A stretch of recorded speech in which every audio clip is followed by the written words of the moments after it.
السلام علیکم editor and listeners. خدا ماجد کے اردو ناول لائبریری میں آپ کا ڈھیر سارا ویلکم. رمز جنون کی سیکنڈ ایپیسوڈ لے کر حاضر ہوئی ہوں. اگر آپ نے ابھی تک میرے اس چینل کو سبسکرائب نہیں کیا جلدی سے سبسکرائب کر دیں، لائک اینڈ شیئر کریں اور اپنی رائے کامنٹ باکس میں لازمی دیں.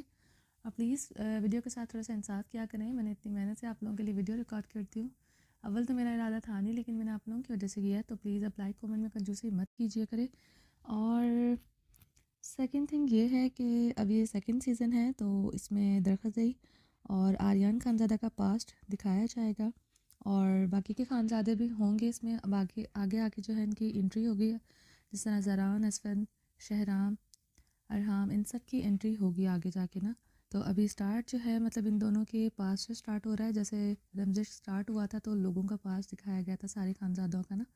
تو اس لیے پلیز کام ڈاؤن، یہ وہی ناول ہے، وہیں سے سٹارٹ ہوا ہے، لیکن ابھی ان دو کریکٹرز کا پاس دکھایا جائے گا. ٹھیک ہے، چلے سٹارٹ کرتے ہیں. زاویار خانزادہ سیاہ جینس پر سیاہ شرٹ پہنے ہوئے تھا، جس پر سیاہی لیدر جیکٹ پہنی سیاہ گھوڑے پر بیٹھا استنبول کے بیچ پر رائڈنگ کر رہا تھا. وہ اپنے براؤن بالوں میں انگلیاں پھیرتے ہوئے تیزی سے اپنے سیاہ گھوڑے کو دوڑا رہا تھا. وہ اس وقت کافی دور نکل آیا تھا. آج رات ہی اس کی پاکستان کی فلائٹ تھی. اسے کل ہر حال میں کلام پہنچنا تھا. اسے ایک جرگے میں شرکت کرنی تھی. اس جرگے کا فیصلہ وہی کر سکتا تھا.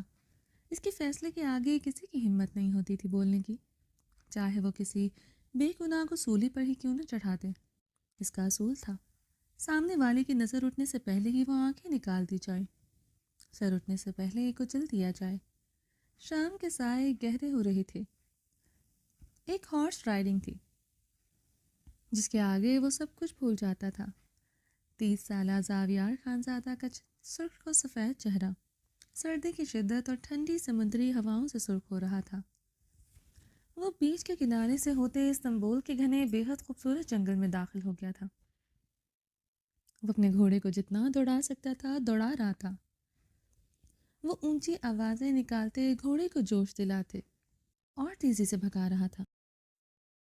یکدم اس کی سماعتوں میں نسوانی چیخوں کی آواز پڑتے. اس کے چہرے پر اشتعال اور جھنجھلاہٹ کی سرخی دوڑ گئی. ان نسوانی چیخوں کی آواز شدت سے اختیار کرتی جا رہی تھی. زاویار خانزادہ نے اپنے گھوڑے کو مزید تیزی سے دوڑایا تھا. اس بلا کے مغرور زاویار خانزادہ کی ذات کو رتی برابر نسوانی چیخوں کی پرواہ نہیں تھی. اس ٹائم اس گھنے جنگل میں ایک عورت کا بھلا کیا کام؟ عورت تو چادر میں لپٹی صرف کمرے کی زینت ہوتی ہے. وہ اپنے بے حد مغرور نقوش کے زاویے بگاڑتا اپنے گھوڑے کو مزید تیزی سے دوڑانے لگا. گھوڑا اتنی تیزی سے دوڑنے پر بری طرح بدکنے لگا تھا. زاویار خانزادہ نے اسی لمحے اپنی سیاہ پینٹ سے بیلٹ ایک جھٹکے سے کھینچ کر نکالتے ہوئے پوری قوت سے گھوڑے کی پیٹھ پر ماری. گھوڑا ہنہناتے ہوئے تیزی سے بھاگنے لگا. زاویار خانزادہ سرخ چہرے کے ساتھ بے رحمی سے گھوڑے پر وار کر رہا تھا. ہیلپ می پلیز ہیلپ، وہ خوبصورت نسوانی چیخوں کی آواز اختیار کرتی جا رہی تھی. زاویار خانزادہ نے ایڑی لگا کر اب گھوڑے کو کنٹرول کرنے کی کوشش کی. نہ چاہتے ہوئے بھی وہ اس نسوانی چیخوں کی مدد کو پکارنے وہ متوجہ ہو گیا تھا. ویسے بھی اس کی نزدیک عورت مدد کو پکارے تو مرد کو اس کی مدد کر لینی چاہیے. پٹھانوں کا خون تھا اس کے اندر. عورت کی مدد کرتے اسے بتانا بھی تو تھا وہ ایک عورت ہے اور وہ مرد. وہ استہزائیہ مسکراتے ہوئے اپنی رفتار کم کر گیا تھا، مگر گھوڑا بیلٹ کی ضربوں اور رفتار تیز ہونے پر وہ اپنی رفتار کم نہیں کر پا رہا تھا. وہ مزید بدکنے لگا تھا. زاویار خانزادہ نے ایک اور ضرب پوری قوت سے لگائی تھی. گھوڑے نے اپنی رفتار کم کی تھی. وہ گہرا مسکرایا تھا. جانور ہو یا انسان، وہ سب کو سیدھا کرنا جانتا تھا. Please help me, save me, وہ نسوانی چیخ اب اس کی بہت قریب آئی تھی. زاویار خانزادہ نے اپنے گھوڑے کا رخ اس نسوانی چیخ و پکار کی طرف موڑا. زاویار خانزادہ کی نظر اپنے سامنے براؤن گھوڑے پر بیٹھی لڑکی پر پڑی، جس کا گھوڑا بری طرح بدک رہا تھا.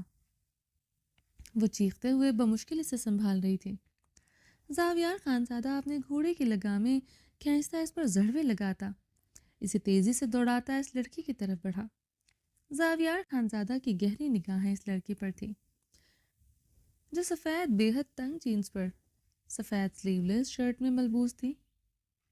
زاویار خانزادہ کی گہری نگاہیں اب اس لڑکی کے خوبصورت بالوں پر تھی جو ہوا میں لہرا رہے تھے۔ شہد رنگ سلکی بے حد خوبصورت بال، اس کے بال بے حد خوبصورت تھے۔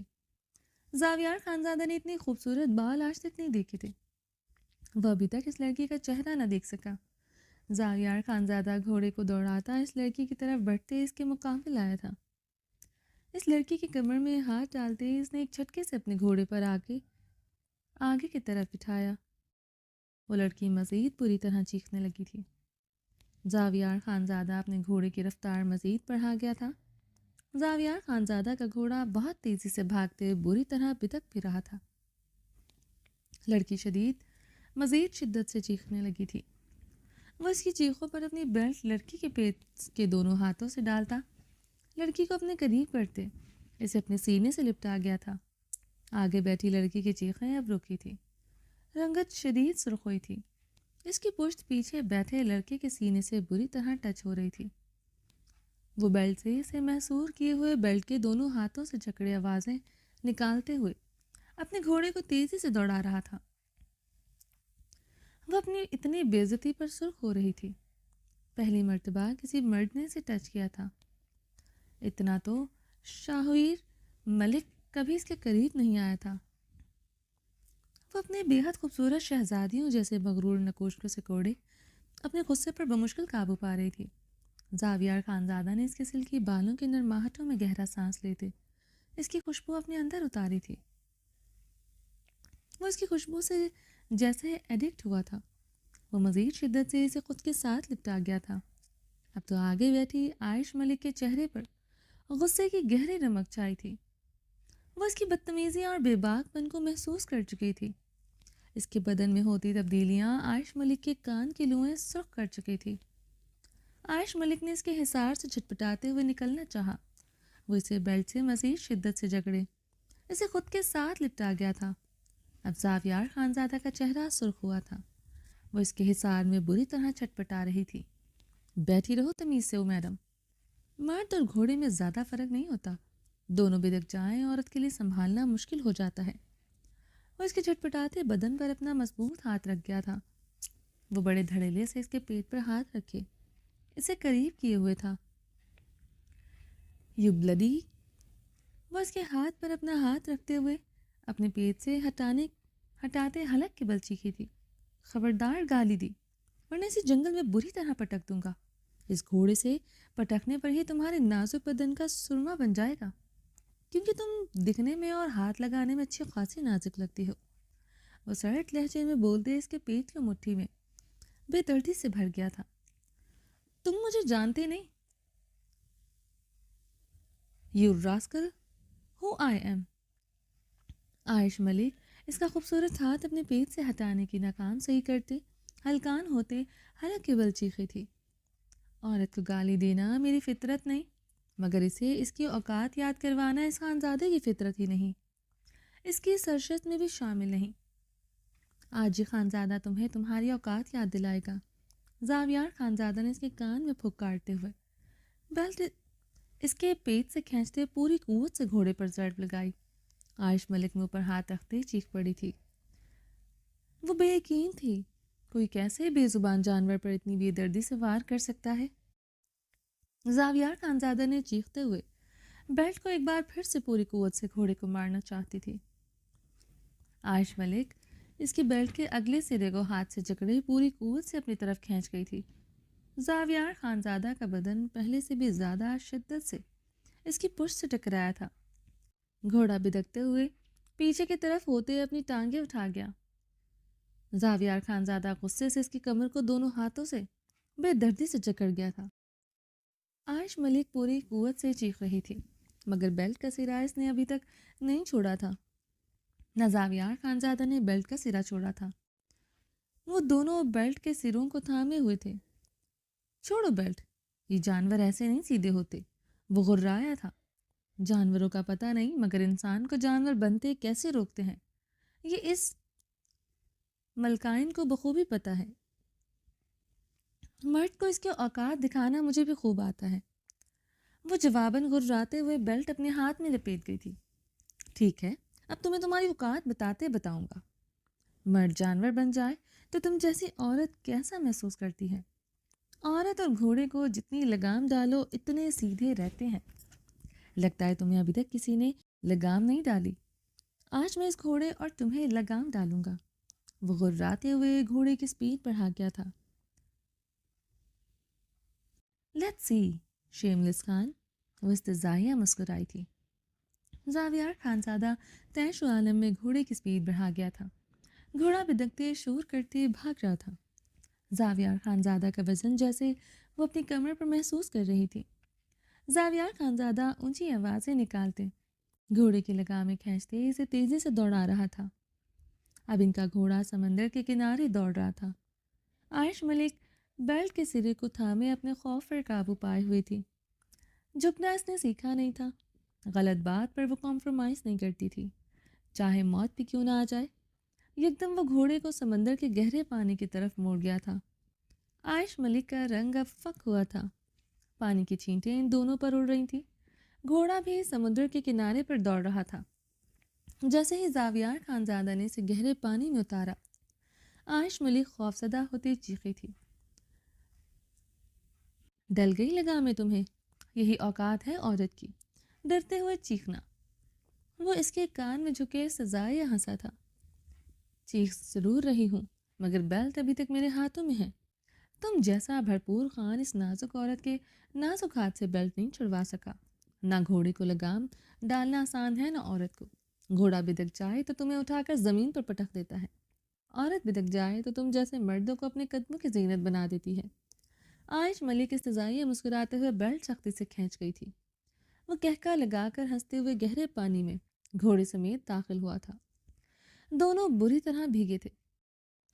نارنجی شام کے گہرے سائے میں وہ دونوں مکمل بھیگ چکے تھے۔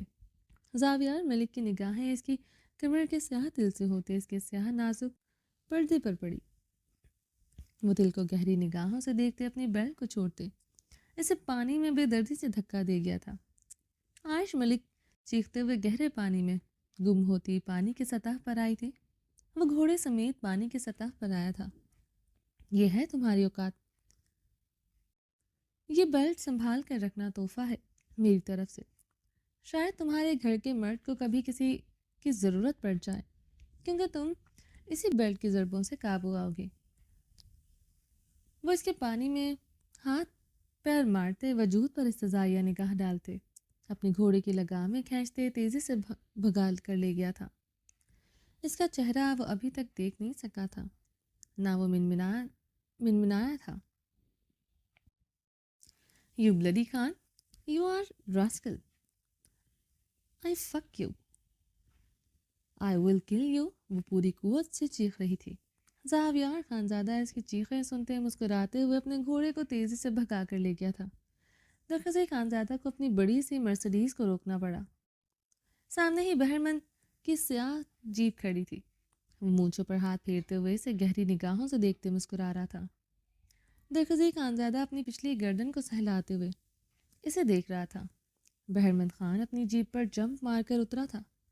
اس کا پرسنل گارڈ کریم خان بھی جمپ مار کر اترا تھا۔ درخزی خانزادہ سیٹ سے ٹیک لگائے گہری سانس لیتے آنکھیں موندے اپنی آنکھوں کو انگلیوں سے مسلے اپنی طرف کا دروازہ کھول کر اترا۔ وہ اس وقت وائٹ شلوار قمیض پر سیاہ شال اوڑے ہوئے تھا۔ بہرمند براؤن شلوار قمیض پر وائٹ مردانہ شال اوڑے ہوئے تھا۔ کمر پر بیلٹ لگا کر اس نے اپنی پسٹل اور گولیاں اس بیلٹ میں لگائی ہوئی تھی۔ وہ اپنی مونچھوں پر ہاتھ پھیرتے ہوئے درخزی خانزادہ کی طرف بڑھ رہا تھا۔ درخزی خانزادہ سنجیدہ نگاہوں سے اس کی طرف دیکھتے اس کی طرف بڑھ رہا تھا۔ مرحبا لالا۔ بہرمند آگے بڑھتے درخزی خانزادہ کو گلے لگا گیا تھا۔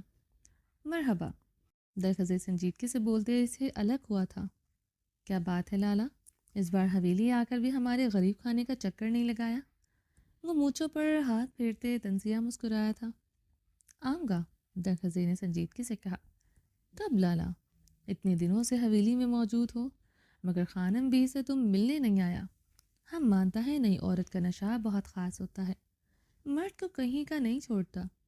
خانم بھی ہمارا اماں ہے، یہ بھولو مت۔ بہرمند کی بات پر درخزئی خانزادہ کی رنگت میں سرخیاں سے کھلی تھی۔ تم بھی بھولا نہیں ہوگا ہمارا مار، ہم کو یقین ہے۔ کھمبے کے ساتھ باندھ کر تمہارے سخت بدن کو ہم نے سلاخوں سے پیٹا تھا۔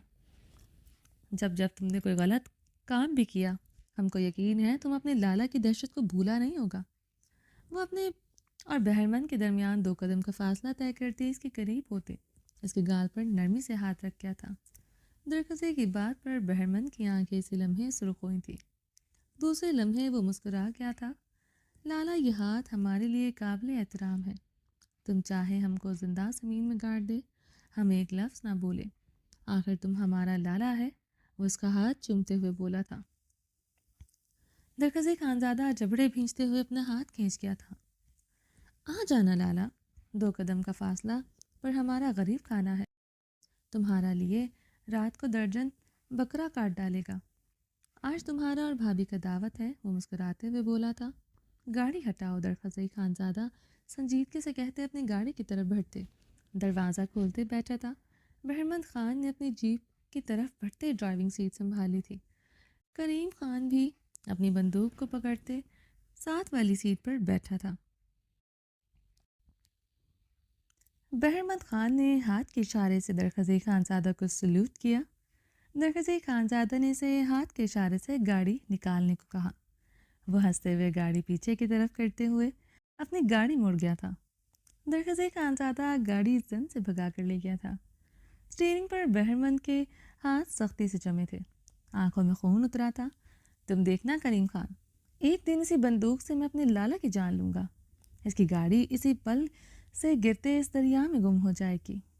میرے بابا کبیر خان کی حویلی ہے وہ جس پر قبضہ جما کر بیٹھا ہے۔ اس ساری جائیداد پر میرا حق ہے، میرا بہرمند خان کا۔ اس درخزئی خانزادہ کی جگہ زمین کی تہ ہے۔ وہ اسٹیئرنگ پر مکہ مارتے بھوکے درندے کی مانند ہاڑا تھا۔ درخزئی خانزادہ کی گاڑی اس کی حویلی کے کار پورچ پر آ کر رکی تھی۔ وہ اسٹیئرنگ پر ہاتھ جمائے گاڑی میں بیٹھے کتنی دیر ونڈ سٹرنگ کو گھورتا رہا تھا۔ محبتوں کے معاملے میں اس کی قسمت ہی ایسے کیوں تھی؟ آخر اس کا ہر رشتہ اس سے نفرت کیوں کرتا تھا؟ وہ سر چھٹکتے ہوئے گاڑی سے اترتے ہوئے اندر کی جانب بڑھا اور داخلی دروازے سے اندر بڑھا۔ اس کے بھاری قدموں کا رخ عنایا کے کمرے کی طرف تھا۔ وہ لکڑی کا بھاری دروازہ کھول کر اندر داخل ہوا تھا۔ کمرے میں آتش دان چل رہا تھا۔ اس کا بلو شال نما دوپٹہ بیڈ پر پڑا تھا، مگر وہ کہیں نہیں تھی۔ وہ ڈریسنگ روم کی جانب بڑھا، وہ وہاں بھی نہیں تھی۔ اب وہ تیزی سے واش روم کی طرف بڑھا تھا، وہ وہاں بھی نہیں تھی۔ وہ اس کا دوپٹہ پکڑے کمرے سے نکلتا کچن کی طرف بڑھا تھا، وہ وہاں بھی نہیں تھی۔ درخزئی خانزادہ کے گلے میں گلٹی سے ابھر کر معدوم ہوئی تھی۔ وہ تیزی سے اپنے بھاری قدموں سے پچھلے دروازے کی طرف سے باہر آتے حویلی کے پچھلے حصے کی طرف بڑھنے لگا۔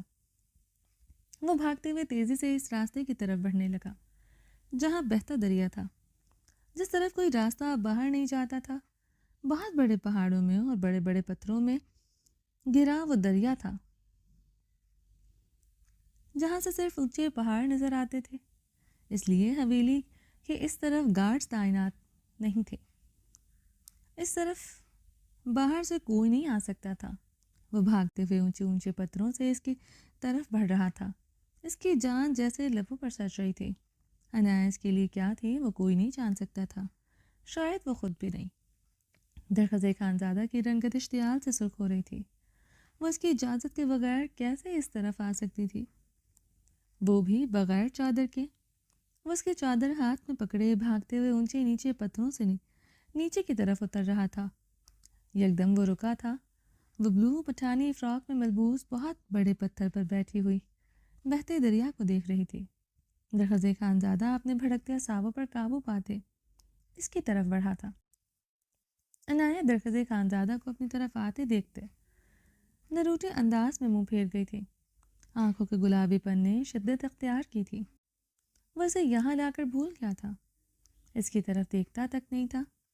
وہ سارا دن حویلی کے کمروں کو دیکھتے غنچہ گل سے باتیں کرتی رہتی تھی۔ آج غنچہ گل بھی صبح سے نہیں آئی تھی۔ وہ گھبراتے ہوئے اس کی طرف نکل آئی تھی۔ یہ جگہ اسے جتنی پسند آئی تھی اتنی ہی خوفناک سی تھی، مگر وہ تب سے ڈھیٹ بن کر بیٹھی تھی۔ اسے درخزئی خانزادہ کا انتظار تھا۔ جانتی تھی اسے حویلی میں نہ دیکھ کر وہ پاگل ہو جائے گا۔ وہ درد سے اس کے چہرے پر سرخیاں دیکھ چکی تھی۔ وہ بہت تیزی سے بھاگتے ہوئے اس کی طرف آ رہا تھا۔ وہ حیران ہو رہی تھی وہ کیسے ان پتھروں پر چھلانگے لگا سکتا ہے۔ پہاڑی خان ہے، کچھ بھی کر سکتا ہے۔ وہ بڑبڑاتے ہوئے اپنے گھٹنوں میں چہرہ دے گئی۔ دل اس پہاڑی خان کے خوف سے اب شدت سے دھڑکنے لگا تھا۔ اس پہاڑی خان سے وہ جتنی محبت کرتی تھی اتنا زیادہ حد سے ڈرتی بھی تھی۔ درخزئی خانزادہ نے اس کی طرف بڑھتے اسے بازوں سے جکڑے، اسے پتھر سے اٹھاتے اسی لمحے نیچے اتارا۔ وہ ایک جھٹکے سے اس کے سینے میں آن سمائی تھی۔ وہ اب ٹھنڈے پانی میں قدم جمائے درخزئی کے سینے میں سمائی کھڑی تھی۔ درخزئی خانزادہ نے اسے ایک جھٹکے سے اسے خود سے علیحدہ کرنا چاہا۔ وہ اس کی کمر کے گرد اپنے بازو حمال کے اسے اپنے سینے میں مزید شدت سے سمائی تھی۔ یکدم غصے کی جگہ عنایہ پر درخزئی خانزادہ کا خوف سمایا تھا، اس لیے وہ شدت سے اس کے ساتھ لپٹ رہی تھی۔ درخزئی خانزادہ جبڑے بھینچتے ہوئے اس کے گرد اس کی شال اوڑھتے اسے نرمی سے خود میں بھینچ گیا۔ اس کے دل کی دھڑکنوں میں انتشار وہ محسوس کر چکا تھا۔ اسی کے دل میں ہی تو بچ رہی تھی۔ کیا کر رہی ہو یہاں؟ درخزئی خانزادہ نے نامحسوس انداز میں اس کے بالوں پر لب رکھتے ہوئے سرد لہجے میں پوچھا۔ غنچہ گل بھی نہیں آئی تھی آج؟ مجھے حویلی سے ڈر لگتا ہے اسی لیے ادھر آ گئی۔ وہ اس کے سینے سے لپٹے سسک پڑی تھی۔ درخزئی خانزادہ نے اس کے سسکنے پر اسے خود سے دور کیا۔ وہ نظر جھکائے اپنے گال بے دردی سے مسلتے بری طرح رو رہی تھی۔ چلو ادھر سے۔ درخزئی خانزادہ اس کی کلائی نرمی سے جکڑے آگے بڑھا۔ وہ اس کے نرم حصار میں اس کی چوڑی پشت کو بھیگی نگاہوں سے دیکھتے ہیں آگے بڑھ رہی تھی۔ وہ بڑے پتھروں اوپر نیچے راستوں سے گزرتے آگے بڑھ رہا تھا۔ آہ! عنایہ چیختے ہوئے بری طرح لڑکھڑائی تھی۔ درخزئی خانزادہ نے مڑتے ہوئے اسے دیکھا۔ ان پتھروں پر چلنا اس کے لیے آسان نہیں تھا۔ وہ اسی لمحے اسے اپنی مضبوط باہوں میں اٹھا گیا تھا۔ عنایہ درخزئی کی شال مٹھیوں میں جکڑ گئی تھی۔ وہ اسے ایک نظر دیکھتا اونچے نیچے پہاڑوں پر آگے بڑھنے لگا تھا۔ عنایہ گہری نگاہیں اس کے پرکشش نقوش پر گاڑے ہوئے تھی۔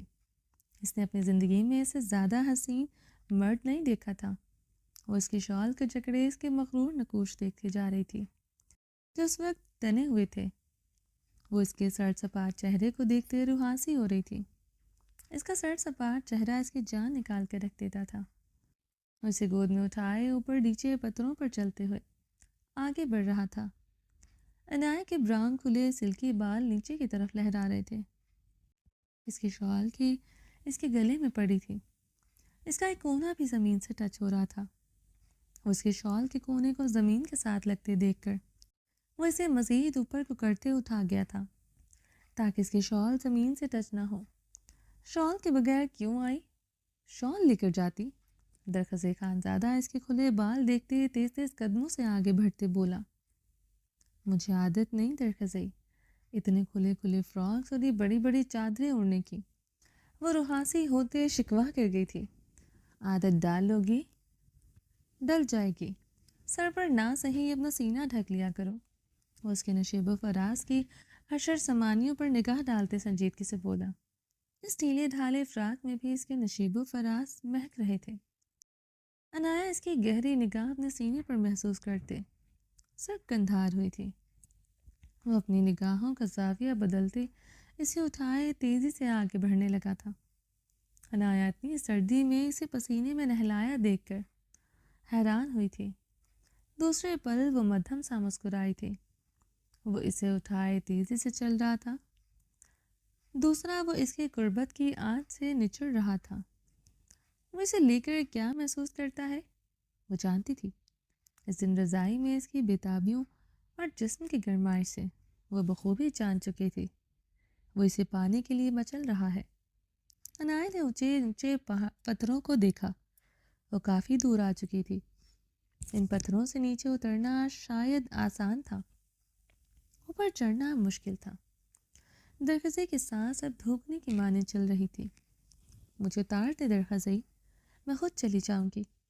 عنایا نے اس کی پھولتی سانسیں دیکھتے مدھم لہجے میں کہا، بیوی ہو درخزئی خانزادہ کی، یہاں کے سردار کی سردارنی ہو تم میں کیسے ان پتھروں پر چلنے دے سکتا ہوں؟ وہ سنجیدگی سے بولتے تیز تیز قدموں سے چلنے لگا۔ درخزے کی بات پر وہ اپنا نچلا لب بے دردی سے کاٹ گئی تھی۔ دل کی دھڑکنوں نے تیزی اختیار کی تھی، وہ اسی لیے حویلی کی طرف بڑھنے لگا۔ وہ لوگ اب حویلی کے پچھلے جنگل کی طرف تھے۔ یکدم درخزئی خانزادہ رکا تھا۔ درخزئی کے رکتے قدم دیکھتے عنایا نے اسے دیکھتے سامنے دیکھا۔ وہ سامنے کھڑی بے پناہ خوبصورت لڑکی کو دیکھ رہا تھا۔ وہ لڑکی اسے بہت گہری نگاہوں سے دیکھ رہی تھی۔ درخزئی اس لڑکی کو دیکھتے عنایا کو اپنی گود سے نیچے اتار گیا تھا۔ عنایا نے آنکھیں چپکائے اس لڑکی کو دیکھا جو اتنی خوبصورت تھی، اس پر نگاہیں ٹکانا مشکل ہو رہا تھا۔ عنایا بھیگی نگاہوں سے درخزئی کو دیکھ رہی تھی، جو شاید اس لڑکی کو دیکھ کر ہپنوٹائز ہو گیا تھا۔ عنایا کو اپنے اندر آگ دہکتی محسوس ہوئی تھی۔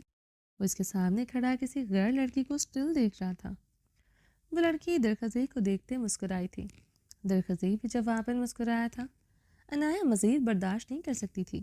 وہ تیزی سے حویلی کی طرف بڑھی۔ درخزئی اس کی کلائی جکڑتے اسے اپنے قریب کر گیا۔ بیوی ہو درخزئی خانزادہ کی تم، محبت ہو میری تم، یہ قدم کیسے میں زمین پر پڑنے دے سکتا ہوں؟ وہ بے حد اونچی آواز میں بولتے سامنے کھڑی لڑکی کو بغور دیکھتے عنایا کو پھر سے اپنی باہوں میں اٹھا گیا تھا۔ عنایا بھیگی نگاہوں سے درخزئی کو دیکھتے اس کی گردن میں باہیں حمال کرتے اس کے ساتھ شدت سے لپٹی تھی۔ درخزئی خانزادہ اسی لیے حویلی کی طرف بڑھ گیا تھا۔ وہاں کھڑی ملالہ خان کی سانسوں میں دہکتی آگ جلی تھی۔ وہ کیا ٹکرا چکی تھی اسے آج احساس ہوا تھا جب اسے کسی اور کے ساتھ دیکھا تھا۔ یہ شخص تو اس کی قسمت بن رہا تھا، مگر وہ تو کسی اور کے خواب سجا کر اسے پورے کلام کے سامنے ٹکرا چکی تھی۔ اب اسے کیا ہو رہا تھا وہ نہیں جانتی تھی، مگر اسے کسی اور کے ساتھ برداشت کرنا مشکل ہو رہا تھا۔ وہ بھاگتے ہوئے انیکسی کی طرف بڑھ گئی۔ درخزئی خانزادہ عنایا کو لیے حویلی داخل ہوا۔ لاؤنج میں داخل ہوتے اسے نیچے اتارتے ہوئے وہ آتش دان کی طرف بڑھتے۔ پنجوں کے بل بیٹھتے ہوئے آتش دان میں لکڑیاں سیٹ کرنے لگا۔ عنایا لب کاٹتے ہوئے اسے دیکھ رہی تھی۔ باہر کھڑی لڑکی کون تھی آخر؟ درخزئی خانزادہ اسے دیکھ کر ہپنوٹائز کیوں ہوا تھا؟ کیا اس کی خوبصورتی درخزئی خانزادہ کو کچھ پل کے لیے ہپنوٹائز کر چکی تھی، یا پھر وجہ کوئی اور تھی؟ وہ بھیگی نگاہوں سے درخزئی خانزادہ کو دیکھتے سوچ رہی تھی۔ درخزئی خانزادہ سنجیدگی سے آتش دان میں لکڑیاں سیٹ کرتے آگ جلا رہا تھا۔ یہاں کھڑی کیا کر رہی ہو؟ جاؤ کمرے میں، درخزئی نے رخ پلٹے بغیر کہا تھا۔ مجھے بھوک لگی ہے، عنایا نے بھیگے لہجے میں کہا۔ تم نے کھانا نہیں کھایا؟ درخزئی خانزادہ کھڑے ہوتے اس کے قریب آتے اس کے گلے میں پڑی شال کو اس کے سینے پر اچھی طرح کور کر گیا تھا۔ یہاں کون ہے درخزئی؟ عنایا نے جھنجھلاتے ہوئے وہ شال اپنے وجود سے اتاری تھی۔ عادت کس طرح ہوگی پھر تمہیں؟ یہاں کلام میں عورت گھر میں بھی دوپٹہ سر سے نہیں اترنے دیتی تھی۔ درخزئی اس کے ہاتھ میں شال پکڑتے بہت نرمی سے اس کے وجود پر اڑا گیا تھا۔ کلام کی عورتوں میں اور مجھ میں بہت فرق ہے درخزئی، مجھے کسی کے ساتھ مت ملایا کریں۔ عنایا کا لہجہ شدت سے بھیگتا جا رہا تھا۔ باہر کھڑی لڑکی کو دیکھ کر پتہ نہیں وہ کیوں چل رہی تھی۔ بہت فرق ہے جانتا ہوں، کیونکہ تم درخزئی خانزادہ کی بیوی ہو۔ کلام کی کیا، پوری دنیا کی کسی عورت کے ساتھ تمہیں ملانے کا سوچ نہیں سکتا۔ درخزئی خانزادہ کے لفظوں پر وہ خاموش بھیگی ہوئی نگاہوں سے دیکھنے لگی۔ اگر اس کے لفظ سچے تھے تو پھر کیوں باہر کھڑی لڑکی کو دیکھ کر ہپنوٹائز ہوا تھا؟ سر پر مت اوڑھا کرو، مگر یہ چادر اپنے وجود پر ڈال لیا کرو۔ درخزئی خانزادہ نے اس کی تھوڑی نرمی سے پکڑے اس کا چہرہ اوپر اٹھایا۔ عنایا نے اسے شبنمی نگاہوں سے دیکھتے اس بات میں سر ہلایا۔ کچن میں دیکھو کھانا ہوگا، کھا لو، وہ سنجیدگی سے کہتے اپنے کمرے کی طرف بڑھا تھا۔ کل کا کھانا ہے، وہ بھی mutton, I don't like mutton درخزئی، مجھے سینڈوچ کھانا ہے۔ عنایہ سے اس کے کمرے کی طرف بڑھتے دیکھتے ضدی لہجے میں چیخ کر بولی تھی۔ اس سے چیخنے پر درخزئی خانزادہ کے بھاری قدم رکے تھے۔ اس نے پلٹتے ہوئے اسے سرد نگاہوں سے دیکھا۔ عنایہ اس پر سرد نگاہ ڈرتے ہوئے پیچھے کی طرف قدم بڑھا گئی تھی۔ اپنے لہجے پر کنٹرول کرو، آئندہ چیخو گی نہیں تم۔ درخزئی خانزادہ نے انشد شہادت کی انگلی اٹھائے تنبیہ کی تھی۔ عنایہ نے اسے اسی لمحے دیکھتے اس بات میں سر ہلایا۔ درخزئی خانزادہ سے سرد نگاہوں سے دیکھتے اپنے کمرے کی طرف بڑھا۔ میں کھانا نہیں کھاؤں گی، عنایہ نے اب کی بار بھی کے لہجے میں کہتے ہچکی لی تھی۔ مت کھاؤ، کمرے میں جاؤ، یہاں کھڑی مجھے نظر نہیں آنی چاہیے ہو تم نے تو آج کا کھانا اسکپ کیا ہے۔ اگر میں تمہیں بھوکا رکھنے پر آ گیا تو تم اناج کے ایک ایک دانے کو ترسو گی، وہ سرد لہجے میں کہتے اس کے متغیر رنگت بغور دیکھتے بولا۔ عنایہ سر نفی میں ہلاتے اسے شبنمی نگاہوں سے دیکھ رہی تھی۔ جاؤ کمرے میں، وہ اسے اسٹل وہیں کھڑا دیکھتے یکدم کرچا تھا۔ عنایہ بری طرح لرزی تھی، وہ دوسرے لمحے بھاگتے ہوئے اپنے کمرے کی طرف بڑھ گئی تھی۔ درخزئی خانزادہ تیزی سے اپنے کمرے کی طرف بڑھا۔ کمرے میں داخل ہوتے اس نے ڈریسنگ ٹیبل پر رکھا واز اٹھا کر مرر میں دے مارا تھا۔ میرے رشتوں سے جتنی تکلیف مجھے دی ہے خانم بھی، اب میں وہی تکلیف اپنی بیوی کے ہاتھوں نہیں اٹھا سکتا۔ مجھے ایسی عورت چاہیے جو صرف میری ہو، اور میں اس کا ملالہ کے دل میں نہیں، یہ میں جانتا ہوں، مگر اس کا جسم میرا ہے، یہ بات تو میں جانتا بھی نہیں۔ میں یہ نکاح اب نہیں کر سکتا۔ اپنے لفظ یاد کرتے وہ گہرے سانس لیتے پسینے میں تر ہوئے خود کو دیکھ رہا تھا۔ اتنا غرور مت کرو درخزئی کبیر خان خود پر، تم میری پاک باز بیٹی پر الزام کیسے لگا سکتے ہو؟ میری بد دعا ہے تمہاری زندگی میں آنے والی لڑکی بدکار ہو جو تم سے تمہارا غرور چھین لے۔ تم ہر رشتے کو ترستے ہو، اب تم اپنی بیوی کی محبت کو بھی ترسو گے۔ خانم بی کے لفظ یاد کرتے وہ اپنے بال مٹھیوں میں جکڑ گیا تھا۔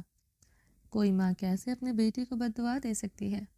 وہ اب رو رہا تھا، بے تحاشا رو رہا تھا۔ ماں ہوتی تو بد دعا نہ دیتی۔ وہ کب ہے تیری ماں درخزئی کبیر خانزادہ؟ تو ہی اس کی آغوش میں ممتا کا احساس ڈھونڈتا رہا، ملا کیا تجھے وہ احساس؟ وہ مرر میں دیکھتے اپنا دل ایک ہاتھ سے رب کر رہا تھا۔ مورے، پری، بابا، وہ سب کو چیختے ہوئے پکار رہا تھا۔ نہیں آئیں گے وہ تیرے پاس، کوئی تیرے پاس نہیں آئے گا درخزئی کبیر خان، کیونکہ تم رشتوں کے معاملے میں غریب نہیں بلکہ تمہارا وجود نفرت کے قابل ہے۔ کس نے محبت کی آج تک تم سے بتاؤ؟ وہ مرر میں دیکھتے ہنسا تھا۔ خانم بھی کرتی ہے تم سے محبت، بہرمن کرتا ہے تجھ سے محبت، نفرت کرتے ہیں سب تجھ سے۔ وہ زخمی سا ہنسا تھا۔ تبھی عنایہ کو اپنا بنایا تھا کہ وہ کب میری ہو سکتی تھی بھلا؟ پتہ نہیں وہ کیوں اتنی اچھی لگی تھی۔ وہ اسے پانے کے لیے مچل گیا تھا۔ اسے دیکھتے ایسا لگا تھا کہ روئے کائنات نے وہی ایک لڑکی ہے جو صرف اس کی ہوگی، مگر یہ بھی نہ ہو سکا۔ ملالہ نکاح کے وقت بھاگ گئی تھی اور وہ نکاح کے بعد بھاگ گئی۔ کیا فرق تھا آخر دونوں میں؟ خانم بی کی بد دعائیں پوری ہو گئی تھیں۔ وہ زخمی سا ہنستے ہوئے اپنی شرٹ اتارتے ہوئے بیڈ کی طرف بڑھتے ہوئے اوندھے منہ لیٹے آنکھیں موند گیا تھا۔ درخزئی خانزادہ کی آنکھ یکدم کھلی تھی۔ اس نے موبائل اٹھائے تاریخ دیکھی۔ تاریخ دیکھتے وہ اپنے گھنے بالوں میں انگلیاں پھیرتے اٹھا۔ وہ بیڈ سے اٹھتا تیزی سے عنایہ کے کمرے کی طرف بڑھا۔ اس کے کمرے کا دروازہ کھولتے اندر داخل ہوا۔ وہ سیاہ ویلوٹ کی فل گاؤن نائٹی میں ملبوس آتش دان کے پاس بیٹھی رو رہی تھی۔ کیا ہوا مائی سون، تم ٹھیک ہو؟ وہ جلدی سے اس کی طرف بڑھتے پنجوں کے بل بیٹھتے اس کے گال پر ہاتھ رکھ گیا تھا۔ عنایہ اس کا ہاتھ بری طرح چٹکتے سسکتے ہوئے گھٹنوں میں چہرہ دے گئی تھی۔ عنایہ درخزئی خانزادہ نے پریشان ہوتے اس کے بالوں پر ہاتھ رکھا۔ وہ سر گھٹنوں سے اٹھاتے اسی لمحے کھڑی ہوئی تھی، پھر سسکتے ہوئے وہ دوبارہ کارپیٹ پر بیٹھ چکی تھی۔ درخزئی آف وائٹ مخملی کارپیٹ کو رنگین ہوا دیکھ چکا تھا۔ وہ خف سے سرخ چہرے کے ساتھ ہچکیاں بھرتے اسے دیکھتے منہ پھیر گئی تھی۔ درخزئی خانزادہ نے گہرا سانس بھرتے ہوئے اس کے چہرے پر نرمی سے ہاتھ رکھا۔ جسے اس نے پھر سے جھٹک دیا تھا۔ بیڈ پر چلو، یہاں ایسے بیٹھو گی تو مزید پین ہوگی۔ درخزے خانزادہ نے نرمی سے اس کی کلائی جکڑی۔ میں پین سے زیادہ اس وجہ سے رو رہی ہوں کہ میرے پاس میری ضرورت کی چیزیں ہی نہیں۔ میں کب سے ایسے ہی بیٹھی ہوں، ادھر آپ کو احساس ہے میرا؟ عنایت درخزی خانزادہ کو دیکھتے شدت سے رو پڑی تھی۔ درخزی خانزادہ نے اس کی بات پر اپنی پچھلی گردن جھنجھلاتے ہوئے بری طرح رب کی تھی۔ تم نے بتایا ہی نہیں مجھے، کیا پتا تھا؟ پہلی بیوی ہو میری، مجھے کیا پتا کیا لانا تھا کیا نہیں؟ درخزی خانزادہ بری طرح جھنجھلایا تھا۔ میرے بھی پہلے شوہر ہیں آپ، مجھے بھی نہیں پتا تھا شوہر سے یہ سب کچھ منگواتے ہیں۔ وہ درخزی خانزادہ کو دیکھتے خفت سے نچلا لب دانتوں تلے دبائے ہچکیاں بھرتے پھر سے گھٹنوں میں چہرہ چھپا گئی تھی، مگر اس کی پرسوز ہچکیاں بری طرح کمرے میں گونج رہی تھیں۔ اچھا چلو، اٹھو، بیڈ پر چلو۔ درخزی نے اسے بازوں سے نرمی سے جکڑا۔ You can see how I am bad state. How can I do bad? I feel embarrassed in front of you. I feel ashamed. وہ نچلا لب بچوں کی طرح باہر نکالتے درخزی کو دیکھتے رو رہی تھی۔ اس میں شرم کی کیا بات ہے عنایا؟ بیوی ہو میری تم، اور اس میں تمہارا کیا قصور ہے؟ درخزی نے اس کے سرخ چہرے کو دیکھتے نرمی سے کہتے اس کے دونوں ہاتھ جکڑے نرمی سے ان پر لپ رکھے تھے۔ سب گندا ہو گیا ہے درخزی، بیڈ کا یہ کارپیٹ، یہ سب کچھ میں کیا کروں؟ عنایا ہچکیوں سے رونے لگی۔ کچھ گندا نہیں ہوا، اٹھو بیڈ پر چلو، میں تمہاری ضرورت کی ہر چیز لا دوں گا، میں ابھی اسی وقت کہیں سے بھی ڈھونڈ کر لا دوں گا، تم بیڈ پر چلو۔ درخزی خانزادہ نے نرمی سے اس کے گال پر ہاتھ رکھا۔ اس وقت مجھے یہاں چھوڑ کر جائیں گے؟ عنایا آگے کو ہوتی اس کے سینے میں سمائی تھی۔ درخزی اسے نرمی سے اپنے سینے میں بھینچ گیا تھا۔ میں رات کے اس پہر سویلی میں اکیلی نہیں رہ سکتی، میں خوف سے مر جاؤں گی۔ عنایا اس کے سینے سے لپٹتے ہوئے شدت سے رونے لگی۔ نہیں چھوڑ کر جاتا، تم بیڈ پر چلو۔ درخزی نے اس کے بالوں پر نرمی سے لب رکھتے ملائمت سے کہا۔ میں بیڈ پر بھی نہیں جاؤں گی، میں یہیں بیٹھی رہوں گی، آپ جائیں کمرے میں، مجھے اکیلا چھوڑ دیں۔ ابھی کچھ دیر پہلے مجھ پر چلا رہے تھے، میں کب سے چیخیں مار مار کے روتے ہوئے آپ کو پکار رہی تھی، آپ میرے پاس نہیں آئے۔ عنایا شکوہ کے نہ لہجے میں بولی۔ آیا تو ہوں، تمہاری چیخوں پکار نہیں سنائی دی، پھر بھی تمہارے پاس چلا آیا ہوں۔ درخزی نرمی سے کہتے اسے گود میں اٹھائے، زمین سے اٹھا تھا۔ عنایا خفت و شرم سے سرخ پڑتے ہوئے اس کے سینے میں منہ چھپائے لرزنے لگی تھی۔ جس کی حالت تھی وہ درخزی کی باہوں میں نظریں نہیں اٹھا پا رہی تھی۔ درخزی نے اسے بے حد نرمی سے بیڈ پر لٹاتے ہوئے اس پر رضائی نرمی سے اڑائی۔ عنایا روتے ہوئے درخزی کی طرف رخ موڑ گئی تھی۔ درخزی نے پریشانی سے ماتھا سہلایا تھا، اسے سمجھ نہیں آ رہا تھا وہ کیا کرے۔ وہ تیزی سے بیڈ سے اٹھتا، کمرے سے باہر نکلتا، حویلی کے پچھلے دروازے کی طرف بڑھا۔ اب اس کے قدموں کا رخ انیکسی کی طرف تھا۔ وہ ملالہ خان کے کمرے کی طرف بڑھا، جس کا ایک دروازہ باہر پچھلے اس بڑے سے لان نما جنگل کی جانب بھی کھلتا تھا۔ درخزی خانزادہ نے اس کے کمرے کی طرف بڑھتے تیزی سے اس کا دروازہ کھٹکھٹایا۔ کون؟ ملالہ خان نے اپنا دوپٹہ اچھی طرح سر پر اوڑھتے پوچھا۔ میں ہوں، دروازہ کھولو۔ درخزی کی آواز سنتے ملالہ نے حیران ہوتے دروازہ کھولا۔ تم اس وقت یہاں درخزی؟ ملالہ نے حیرانگی سے اسے دیکھا تھا۔ وہ شلوار پر سینڈو پہنے ہوئے تھا۔ اتنی سردی میں وہ اس لباس میں ملبوس تھا، اس نے آج سے پہلے کبھی اس لباس میں نہیں دیکھا تھا، نہ اس کے ایبس دیکھے تھے۔ وہ اس کے سینے سے نظریں ایبس کو دیکھتے خف سے نظریں چکا گئی تھی۔ مجھے کچھ چاہیے تھا۔ درخزی خانزادہ نے ہچکچاتے ہوئے اسے دیکھا۔ کیا چاہیے درخزی؟ ملالہ نے اپنی بے حد حسین آنکھیں اس پر گاڑی۔ وہ خود کو بے حد حسین سمجھتی تھی۔ جب سے غزین خان نے اسے ٹھکرایا تھا تب سے وہ منہ کے بل گری تھی، مگر درخزی خانزادہ کا رات کے اس پہر ادھر ہونا ثابت کر رہا تھا۔ وہ اس کے اتنے عرصے بعد بھی دیکھ کر خود پر قابو نہ رکھ سکا تھا۔ وہ شاید اپنی آنکھوں کی پیاس بجھانے آیا تھا یا دل کی، اسے آگے وہ سوچ نہیں سکتی تھی، کیونکہ درخزی خانزادہ نے اسے کبھی انگلی سے بھی چھونے کی کوشش نہیں کی تھی۔ وہ مجھے درخزی خانزادہ پریشانی سے انگلی اپنی پیشانی مسل گیا۔ عنایا کی حالت یاد کرتے اس نے گہرا سانس لیا تھا۔ وہ جس طرح رو رہی تھی، اس کا رونا یاد کرتے درخزی خانزادہ کے اعصاب بھاری ہو رہے تھے۔ مجھے کچھ چیزیں چاہیے تھیں۔ درخزے کی بات پر ملالہ خان نے اسے سوالیہ الجھن بھری نگاہوں سے دیکھتا۔ درخزے خانزادہ نے ہچکچاتے وہ ضرورت کی چیزوں کا نام لیا۔ ملالہ کا رنگ تیزی سے سرخ پڑا تھا۔ مجھے اندازہ نہیں تھا، اسے کچھ دن پہلے ہی نکاح ہوا ہے تو میں اس کے لیے شاپنگ نہیں کر سکا۔ درخزے خانزادہ نے سنجیدگی سے وضاحت دی۔ کچھ دن پہلے نکاح ہوا ہے؟ وہ اپنی بیوی کے لیے تمہارے چہرے پر اتنی پریشانی ہے؟ تم رات کے اس پہر ادھر چلے آئے، جانتے ہو نا اگر بہرمند تمہیں اس وقت ادھر دیکھ لے تو اس کا غیرت جوش مار سکتی ہے، وہ تم پر گولیاں چلا سکتا ہے۔ ملالہ درخزے خانزادہ کے چہرے پر کسی عورت کی فکر دیکھ کر پھڑ پھڑ چلتے بولی تھی۔ بہرمند میں کتنی غیرت ہے یہ تم کیا سارا کلام جانتا ہے۔ تمہاری جان بخشی میں اس نے زمین کے ایک ٹکڑے پر کی تھی۔ درخزے ملالہ کو دیکھتے سزائیہ مسکرایا تھا۔ درخزے کے طنز پر ملالہ کی رنگت خطرناک حد تک سرخ ہوئی تھی۔ تمہاری جان بخشوانے کے لیے وہ زمین میں نے اس کے نام کی تھی، یہاں بندوق رکھی ہوئی تھی اس نے تمہارے۔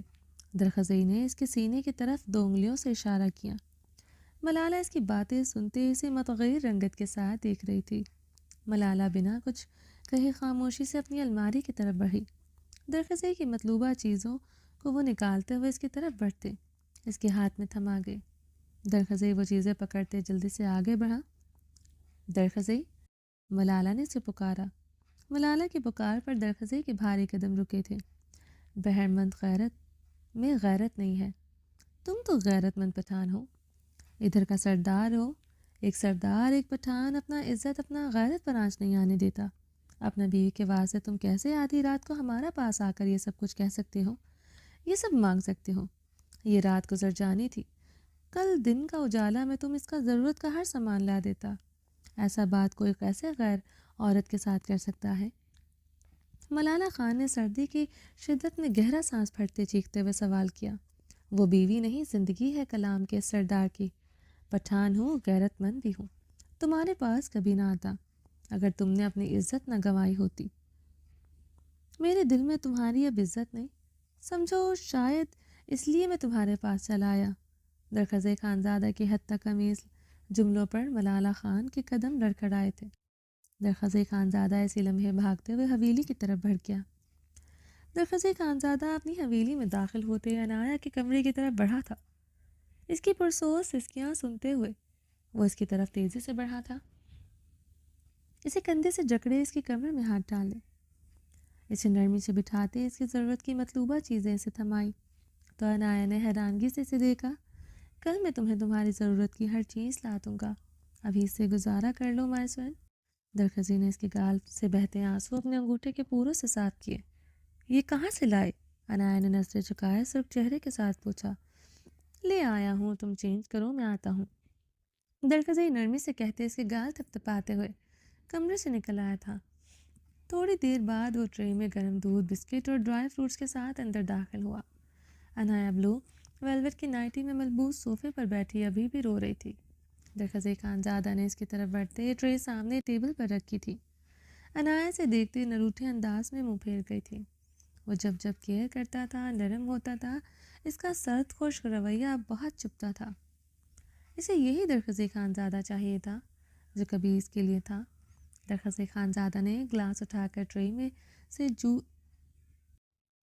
جوس اٹھا کر اس کے منہ کی طرف بڑھایا۔ عنایا نے ہچکی لیتے منہ کھولا۔ درخزے خانزادہ نے ایک ایک کرتے اسے ڈرائی فروٹس کھلائے تھے۔ بسکٹ دودھ میں ڈپ کرتے اسے اپنے ہاتھوں سے کھلایا تھا۔ عنایا سے دیکھتے خاموشی سے کھا رہی تھی۔ درخزی نے دودھ کا گلاس اٹھا کر عنایا کے لبوں سے لگایا۔ اس نے خاموشی سے وہ پی لیا تھا۔ درد ہو رہا ہے؟ درخزے خانزادہ نے گلاس ٹرے میں رکھتے نرمی سے پوچھا۔ بہت زیادہ درد ہو رہا ہے، بیئر نہیں کر پا رہی۔ اس نے روتے ہوئے لوور بیلی پر ہاتھ رکھا۔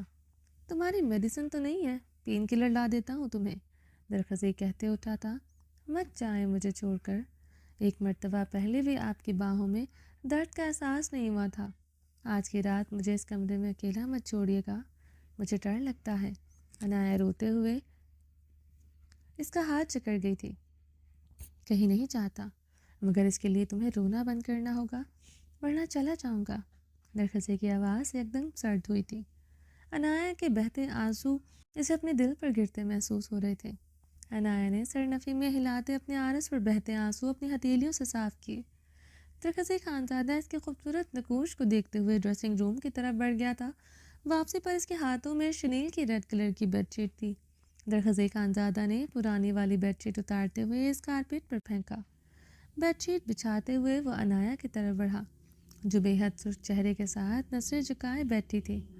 درخزے پنجوں کے بل بیٹھتے ہوئے اس کے دونوں ہاتھ چکر گیا۔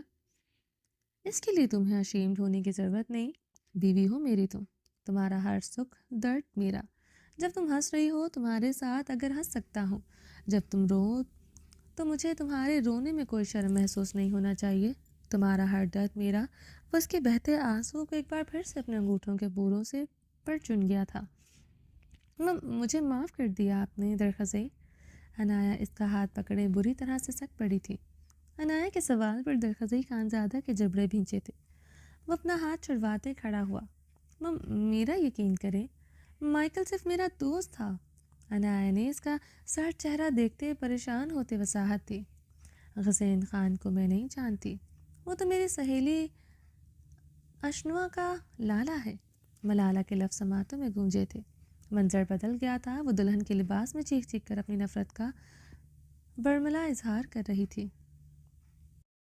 میں غزین خان سے محبت کرتی ہوں، درخزے خانزادہ سے نہیں، اس لیے میں بھاگ گئی بہرمند اس درخزے کے نکاح سے۔ اب تم ہم کو موت دے دو، ہم کو پرواہ نہیں، مگر درخزے خانزادہ کی میں مر کر نہیں ہو سکتی۔ میں غزین خان کی ہوں۔ ملالہ خان کی چیخیں سنائی دے رہی تھی۔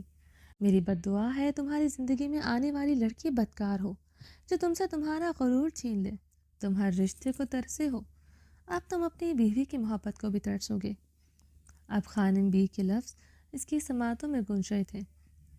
ایس پی درخزے کی بیوی امریکہ کے سٹیزن مائیکل کے ساتھ بار میں بیٹھی شراب پی رہی تھی، ڈرگز لے رہی تھی۔ ایسا لگتا ہے کہ مائیکل کے ساتھ تعلقات گہرے ہیں۔ ایک فیمیل رپورٹر کا بے رحمانہ تجزیہ اس کی سماعتوں میں گونجا تھا۔ اس کا چہرہ پسینے سے تر ہوا تھا۔ وہ آتش دان کی طرف بڑھتے اس میں جلتے کوئلے اٹھاتے اپنی ہتھیلی میں دبا گیا۔ یہ دیکھتے عنایا خوفزدہ ہوتے صوفے سے اٹھی تھی۔ وہ دہکتا کوئلہ بند مٹھی میں دبائے اسے خونخوار نگاہوں سے دیکھ رہا تھا۔ عنایا اس کی سرخ رنگت، اس کے خونخوار تاثرات دیکھتے روتے ہوئے اپنے دونوں ہاتھ اس کے آگے جوڑے ہوئے کئی قدم پیچھے کی جانب بڑھ گئے۔ وہ ایک ہی جست میں اس کی طرف بڑھتے عنایا کی گردن کو اپنے ہاتھ سے سختی سے جکڑ گیا۔ عنایا فخر رنگت کے ساتھ کانپتے ہوئے درخزے خانزادہ کو دیکھ رہی تھی، جو اس کی گردن خطرناک حد تک دبوچے ہوئے تھا۔ عنایا کی جکڑ پر بترجیح سرخ ہو رہی تھی، سانسیں بند ہو رہی تھیں۔ آئندہ تم نے اس مائیکل کا نام لیا، میں تمہاری زبان پر یہی جلتا کوئلہ رکھ دوں گا، سمجھی تم؟ درخزے نے گڈراتے ہوئے اپنی ہتھیلی سے اس کے سامنے پھیلائی تھی۔ عنایا نے کانپتے ہوئے اس بات نے بمشکل سر ہلایا۔ آئندہ تم جاگتے تو کیا کبھی خواب میں بھی مائیکل کا نام اپنے منہ سے نہیں نکالو گی؟ وہ اس کی گردن اپنے ہاتھ کی گرفت کم کر گیا تھا۔ عنایا اپنے دونوں ہاتھ اس کے سامنے جوڑے خوف سے اب پلکیں اس بات میں چپکا رہی تھی۔ آنسو متواتر گالوں پر بہہ رہے تھے۔ یہ آنسو بنا بہے۔ درخزے اس کے عارض پر بہتے آنسو دیکھ کر سرد حکمیہ لہجے میں پھپکارا۔ عنایا نے اپنے ہاتھ کھولتے اپنی ہتھیلی سے اپنے آنسو کسی روبوٹ کی مانند صاف کیے۔ درخزے اس کی گردن ایک جھٹکے سے چھوڑتے کمرے سے نکل گیا تھا۔ عنایا اپنی گردن اور پیٹھ کو جکڑے اپنے ہاتھوں سے جکڑے زمین پر بیٹھ کر پھوٹ پھوٹ کر رو دی تھی۔ وہ بے تحاشا روتے اپنی لوور بیلی پر ہاتھ رکھے وہاں کارپیٹ پر ہی سکڑے کب سو گئی سے پتہ نہیں چلا تھا۔ درخزی باہر لاؤنج میں صوفے پر لیٹے آنکھوں پر بازو رکھے اس کی پرسوز سسکیاں سنتے ضبط کے انتہا پر تھا۔ اس کی سسکیوں کی آواز بند ہونے پر وہ اٹھ کر بیٹھتے اپنی سرخ آنکھوں کو انگلیوں سے مسل گیا۔ اپنی ہلکی گھنی بیئرڈ پر ہاتھ پھیرتے ہوئے اس نے گہرے سانس بھرتے صوفے سے ٹیک لگائی تھی۔ اپنے گھنے بالوں میں انگلیاں پھیرتے ہوئے وہ عنایا کے کمرے کی طرف تیزی سے بڑھا۔ کمرے میں داخل ہوتے وہ بتابی سے عنایا کی طرف بڑھتے اس کے نازک وجود کو اپنی باہوں میں اٹھا گیا تھا۔ وہ اسی لیے بیڈ کی طرف بڑھتے اسے بیڈ پر نرمی سے لٹا گیا۔ وہ ابھی تک اپنا ہاتھ اپنی لوور بیلی پر رکھے نیند میں بھی ہلکا ہلکا سسک رہی تھی۔ درخزیز کا ہاتھ ہٹاتے ہوئے اس کے پیٹ پر جھکتے وہاں اپنے لب رکھ گیا۔ درخزے کے پرتپش لبوں کا لمس بھی اس کی نائٹی کے اوپر سے ہی اس کے پیٹ پر مہوس سفر کر رہا تھا۔ وہ اس کے گاؤن کی ڈوریاں کھولتے اس کی نائٹی پیٹ سے اوپر کھسکاتے وہاں اپنے گرم لبوں کی سے بے حد نرمی سے اپنے لبوں کی سے تپش لبوں سے مہر لگاتے اس کے پیٹ کو اپنے پرتپش لم سے اپنے لبوں کی گرمائش دینے لگا۔ وہ بہت نرمی سے گرم ہاتھ اس کی لوور بیلی پر رکھے اسے سکون پہنچانے کی کوشش کر رہا تھا۔ وہ بہت گہری نیند سوتی تھی، ابھی بھی وہ بے پرواہ سی کافی گہری نیند سو رہی تھی۔ درخزی خانزادہ اس کے ساتھ بیڈ پر لیٹے ہوئے اس کے نازک وجود کو اپنے سینے پر کرتے شنیل کی مخملی رضائی اپنے اوپر کر گیا تھا۔ وہ اسے سختی سے خود میں بھینچے اس کے سلکی بالوں کو چومتے ہوئے اس کی ہتھیلی کو نرمی سے چومتے ہوئے کب خود بھی اس طرح کی نیند کی گہرائیوں میں گم ہوتا چلا گیا۔ میں آریان خانزادہ، وہ اپنے سامنے کھڑے 4-5 سوٹڈ بوٹڈ آدمیوں کو دیکھتے مسکراتے ہوئے اس نے ان کے لیڈر سے ہاتھ ملایا تھا۔ وہ لوگ سیاہ فام اور گورے تھے جو اونچے پیمانے پر ڈرگز اور ہتھیاروں کی ڈیل کرتے تھے، جن کا تعلق ایک بہت بڑے مافیا سے تھا۔ تم آریان خانزادہ نہیں، تم جیکسن ہارڈ ہے۔ اپنا پہچان کیوں بھول جاتا ہے کہ تم ہمارے سب سے بڑے دشمن ملک میں اپنا پہچان بدل کر رہا ہے۔ چارلس فرانڈس ہنستے ہوئے بولا تھا۔ ان کے سامنے کھڑے آریان خانزادہ کا بلند و بانگ کہکا برآمد ہوا تھا۔ اندر کمرے میں بیٹھے لیپ ٹاپ کی اسکرین پر نظریں گاڑے آریان خانزادہ کے لبوں سے بھی فلک شگاف کہکا برآمد ہوا تھا۔ وہ کہکے لگاتار لیپ ٹاپ کی اسکرین پر پھر سے اپنی نگاہیں گاڑ گیا تھا۔ اس کی حویلی کے بیسمنٹ میں موجود لوگ اور ان کے سامنے کھڑا آریان خانزادہ ان لوگوں کو دیکھتے گہرا مسکرا رہا تھا۔ بالکل چارلس فرانڈس، میں اس ملک کا سب سے بڑا دشمن ہوں۔ میری پہچان اس ملک سے غداری، کتنی پرائیویٹ انفارمیشن میں اس ملک کی لیک کر چکا ہوں، کتنا فائدہ میں جے کے کو دے چکا ہوں۔ اب تو میں جے کے خاص بندہ بھی بن گیا ہوں۔ ان کے سامنے کھڑا آریان خانزادہ گہرا مسکرایا تھا۔ جے کے کسی پر اعتبار نہیں کرتا مگر تم پر کرنے لگا ہے، اس لیے تو ہم آج یہاں پر ہیں۔ وہ مسکراتے ہوئے بولا تھا۔ آریان خانزادہ مسکراتے ہوئے بیسمنٹ کے خوبصورت عالیشان کمرے کی طرف صوفے پر بیٹھ گیا۔ چارلس فرنانڈس اس بڑے سے کمرے کو چاروں طرف سے دیکھ رہا تھا۔ اس کے ساتھی بھی گہری نگاہوں سے اس کمرے کو چاروں طرف دیکھ رہے تھے۔ کیا دیکھ رہے ہو mister Charles Fernandes? Aryan Khanzada نے ٹانگ پر ٹانگ جمائے سنجیدگی سے پوچھا تھا۔ تمہارا یہ مینشن بہت بیوٹیفل ہے، بہت لمبا ہاتھ مارا ہے تم نے، کروڑوں سے بھی اوپر کا ہوگا یہ مینشن۔ چارلس فرنانڈس اس کے کمرے کے گلاس ونڈوز پر پڑے پردوں کو گہری نگاہوں سے دیکھتے بولا۔ کمرے میں بیٹھا آریان خانزادہ لیپ ٹاپ کی اسکرین پر چارلس فرنانڈس کی آنکھوں کو مشکوک نگاہوں سے دیکھ کر جبڑے بھیج گیا تھا۔ آریان خانزادہ کی گہری نگاہیں اب لیپ ٹاپ کی اسکرین پر وہاں بیٹھے آریان خانزادہ پر تھی، جو چارلس فرنانڈس کو سنجیدہ نگاہوں سے دیکھتے صوفے پر پڑا ریموٹ اٹھا کر وہ پردے گلاس وال سے پیچھے کر گیا تھا۔ اندر بیٹھے آریان خانزادہ کے تنے ہوئے نقوش سیدھے ہوئے تھے۔ کروڑوں کا ہو یا اربوں کا، یہ مینشن، یہ سارا پیسہ جے کے کا دیا ہوا ہے، اس کے پیسوں سے ہی تو خریدا ہے یہ مینشن۔ آریان خانزادہ اپنی کلین شیو پر ہاتھ پھیرتے ہوئے مسکراتے ہوئے بولا۔ تم ٹھیک کہہ رہے ہو، جے کے دل بہت بڑا ہے، وہ اپنے کتوں کو سونے کا نوالا کھلاتا ہے جو اس کا لیے بھونکتا ہے، اور تم کو اس کا لیے کچھ نہیں کرتا۔ چارلس فرنانڈس گلاس ونڈو سے پار نظر آتے ہوئے گھنے جنگل کو گہری نگاہوں سے دیکھتے بولا۔ صوفے پر بیٹھے آریان خانزادہ کی رنگت سرخ ہوئی تھی۔ کمرے میں بیٹھے لیپ ٹاپ کی اسکرین پر نگاہیں گاڑے آریان خانزادہ کے لب کھینچے تھے۔ دوسرے لمحے اس نے کہکا لگایا تھا، جے کے کا میں کتا ہی ہوں، میں تو بھونکنے کے ساتھ اس کے لیے دوسروں کو کاٹ بھی سکتا ہوں۔ بیسمنٹ میں بیٹھے آریان خانزادہ نے کہکا لگاتے ہوئے جواب دیا۔ اس بیسمنٹ میں ان لوگوں کے سامنے بیٹھے آریان خانزادہ نے بھی یہی لفظ ادا کیے تھے۔ آریان خانزادہ کی بات پر سامنے کھڑے چارلس فرنانڈس کا کہکو گونجا تھا۔ تم ٹھیک کہہ رہا ہے، تم سب اس کا کتا ہو۔ جو چارلس فرنانڈس ہنستے ہوئے بولا تھا، بالکل جیسے تم اس کے کتے ہو، وہ بھی سب سے بڑے کتوں کے کتے۔ آریان خانزادہ کی بات پر چارلس فرنانڈس کے کہکوں کو بریک لگی تھی، مگر کمرے میں بیٹھے آریان خانزادہ کے کہکوں میں اضافہ ہوا تھا۔ کیا ہوا تمہیں جے کے کا کتا کہا برا لگ گیا؟ مجھے دیکھو، بالکل برا نہیں لگا۔ یہ خبر جے کے کو پتہ چل گئی کہ تمہیں برا لگا ہے، جانتے ہو نا کیا ہوگا؟ کہیں تمہیں کتے کے عہدے سے ہٹا نہ دیا جائے۔ آریان خانزادہ صوفے سے اٹھتے ہوئے چارلس فرنانڈس کے قریب جاتے، اس کی آنکھوں میں آنکھیں گاڑ گیا۔ ہم کو برا نہیں لگا۔ چارلس فرنانڈس نے زبردستی کی مسکراہٹ چہرے پر سجائی تھی۔ گڈ لک، لگنا بھی نہیں چاہیے۔ کتوں کو برا بھی نہیں، اور وہ صرف بھونکنے کے لیے ہوتے ہیں۔ آریان خانزادہ نے تنزیہ مسکراتے ہوئے چارلس فرنانڈس کے کالرز پر ناگردیدہ مٹی جھاڑتے اپنے کان پر لگا مائکروفون پر انگلی رکھی، جہاں سے اسے مسلسل انسٹرکشنز مل رہی تھیں یہ سب بولنے کو۔ وہ مائکروفون میں فلک شگاف کہکوں کو سنتا اپنے کانوں کو صحیح سلامت بچنے کی دعائیں کر رہا تھا۔ منشن تمہارا بہت خوبصورت ہے چارلس فرنانڈس، بات بدلتے ہوئے حویلی کے چاروں طرف نگاہیں دوڑانے لگا۔ مائکروفون میں ایک بار پھر سے کہکوں کی بارش ہوئی تھی۔ اس نے گہرا سانس لیتے اپنے کان میں لگے مائکروفون پر ہاتھ رکھا۔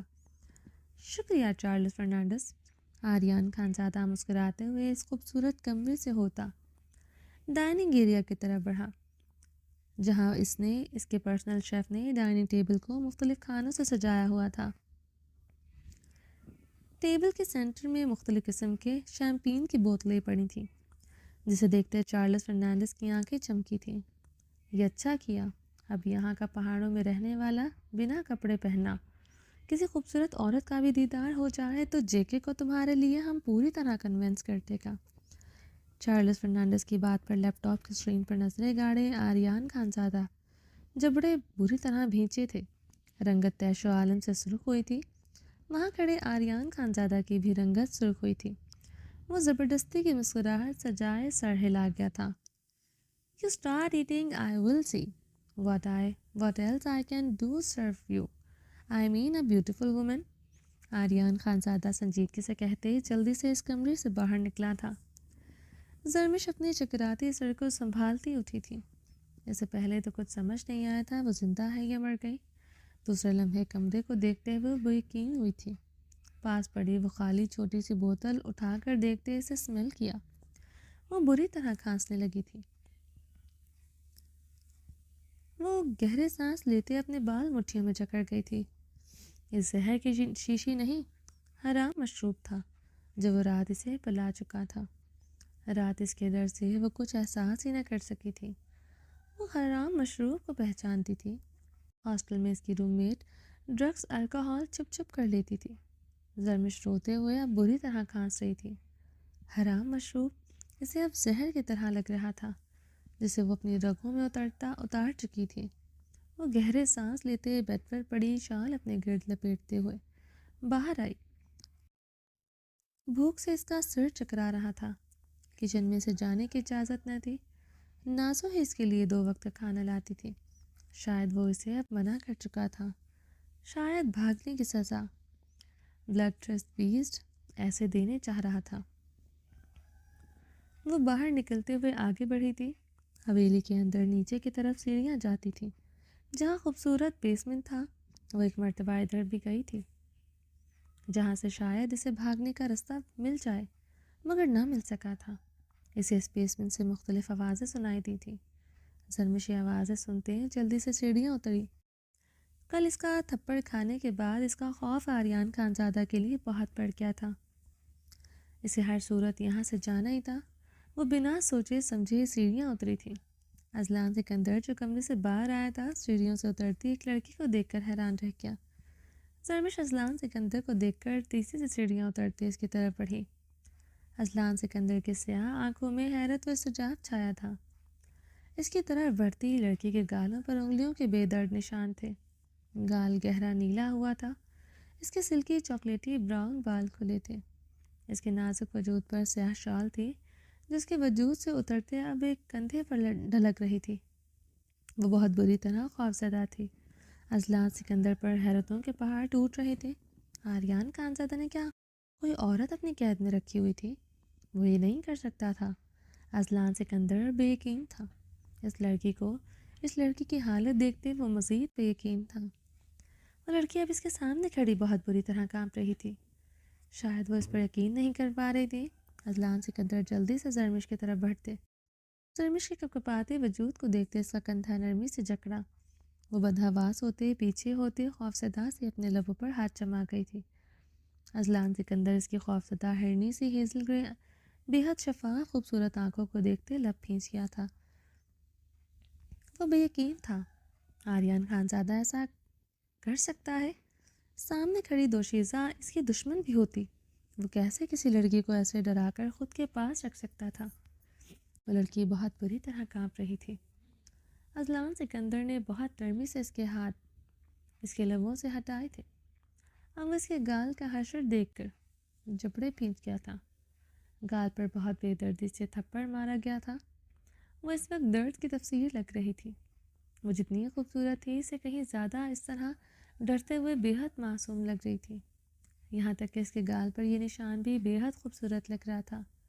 وہ بلا شبہ بے حد خوبصورت تھی۔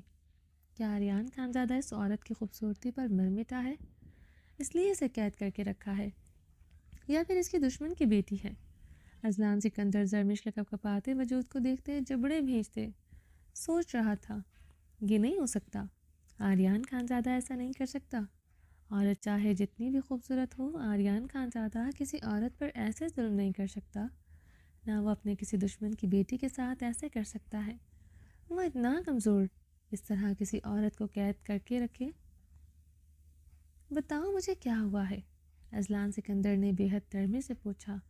مجھے یہاں اس وحشی درندے وہ بلڈ تھس بیسٹ نے قید کر کے رکھا ہے، مجھے ادھر سے نکالو، زرمش نے کپکپاتے لبوں سے ٹوٹے لہجے میں بمشکل کہا تھا۔ اس کی آواز ہی نہیں نکل رہی تھی۔ آریان خانزادہ جو لیپ ٹاپ کی اسکرین پر چارلس فرنانڈس پر نگاہیں گاڑے ہوئے تھا، جو کھانا کھاتے ہوئے شراب کی بوتل کا منہ لگائے ہوئے تھا، اس کے گارڈز اس کے گرد کھڑے تھے۔ اس کی جگہ پر آریان خانزادہ بن کر ملنے والا اذلان سکندر پچھلے 5 منٹوں سے واپس نہیں آیا تھا۔ آریان خانزادہ نے لیپ ٹاپ کی اسکرین پر ہاتھ چلایا۔ یکدم اس کی آنکھوں میں بے یقینی کے ساتھ خون اترا تھا۔ وہ اذلان سکندر کے سامنے اس کے بے حد قریب کھڑی تھی۔ شال اس کے وجود سے اترتے اس کے ایک کندھے پر پڑی تھی۔ آریان گہرے سانس پھڑتے مٹھیاں بھیجتے اس کے نازک وجود پر خونخوار نگاہیں گاڑے ہوئے تھا، جو روتے ہوئے اذلان سکندر کے آگے گڑ گڑا رہی تھی۔ کون وحشی درندہ؟ کون بلڈ تھرس بیسٹ؟ اذلان سکندر نے معتجب لہجے میں پوچھا۔ وہی جو بہت ظالم ہے، وہ آریان خان زادہ، زرمش نے روتے ہوئے ہچکی لی تھی۔ یہ تھپڑ تمہیں آریان خان زادہ نے مارا؟ اذلان سکندر نے نرمی سے اس کے گال کو چھوتے بے یقین ہوتے پوچھا۔ آریان خانزادہ کی سانسوں میں دہکتی آگ لگی تھی۔ وہ لیپ ٹاپ کی اسکرین پر مزید نگاہیں نہ کاٹ سکا۔ اذلان سکندر نے اس کے گال کو چھوا۔ آریان خانزادہ کے وجود میں چنگاریاں اٹھی تھیں۔ ہاں، اس نے مارا ہے مجھے، اس پاگل انسان کی قید سے نکال دو، تم جو کہو گے وہ میں کروں گی، زرمش نے روتے ہوئے ہچکیوں سے التجا کی۔ اذلان سکندر نے بے اختیار میں اس کے گالوں پر بہتے آنسو پر اپنی انگلیاں رکھی تھیں۔ آریان خانزادہ جیسے پاگل ہوا تھا۔ وہ لیپ ٹاپ کی اسکرین پوری قوت سے مارتے چیخا۔ دوسرے لمحے وہ تیزی سے کمرے سے نکلتا بیسمنٹ کی طرف بڑھا تھا۔ چلیں جی، باقی کا نیکسٹ ایپیسوڈ میں کنٹینیو کریں گے۔ امید ہے آپ کو یہ ایپیسوڈ پسند آئی ہوگی۔ چینل کو سبسکرائب نہیں کیا تو جلدی سے سبسکرائب کر دیں، لائک اینڈ شیئر کریں اور اپنی رائے کامنٹ باکس میں لازمی دیں۔ اپنا ڈھیر سارا خیال رکھیے گا، دعاؤں میں یاد رکھیے گا۔ اللہ حافظ۔